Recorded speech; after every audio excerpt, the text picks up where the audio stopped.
Бишкекте бет капсыз жүргөн жүргүнчүлөрдү аныктоо боюнча рейдтер уланып жатат. Мындай иштер эпидемиологиялык кырдаалдын начарлыгына байланыштуу жасалууда.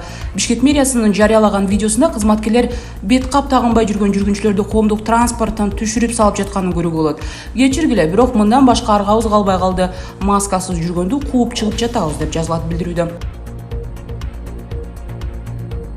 Сауд Аравия бийлиги вирус пандемиясынан улам быйыл Мекке жана Медина шаарларына ажыл сапарга келген чет элдик жарандарды кабыл албай турган болду.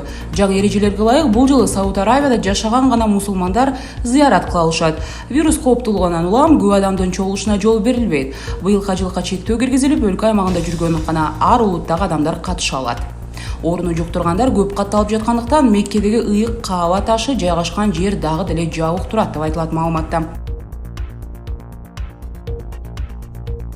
Семейде обсервациясында COVID-19 артына чалдыккан жарандарды жайгаштырууга болот. Азыр ар бирине 120 киши бата турган 7 корпус даяр. Дагы 5 корпусту даярдоо мүмкүнчүлүгү караштырылып жатат дейт өкмөттөн. Буга катары премьер-министрдин тапшырмасы боюнча жапырт оорулар пайда болгон учурда чатырчалар шаарчасын түзүү үчүн орундар каралууда.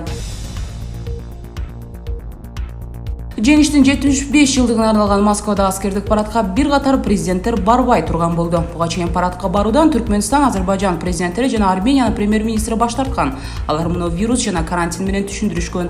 Чехиянын президенти дагы Орус баш каласына барбайт. Ал Орусияда эпидемиологиялык абал оор деген жүйө келтирген. Франциянын президенти Эммануэль Макрон дагы парадка катышпай турган болду. Бирок Сооронбай Жээнбеков азырынча кайра ойлоно элек. Мурдагыдай эле Россияга барары айтылды. Кой-Таш окуясы боюнча сот отурумунда мурунку президент Алмазбек Атамбаевдин кеңешчиси Кундуз Жолдубаевага карата айыптоо корутундусу созулду.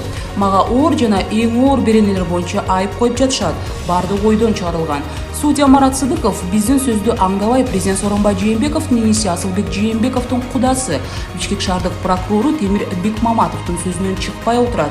Бул дагы бир жолу Кой-Таш окуясы боюнча сот саясий иш экендигин тастыктайт деп жазган Facebook баракчасына.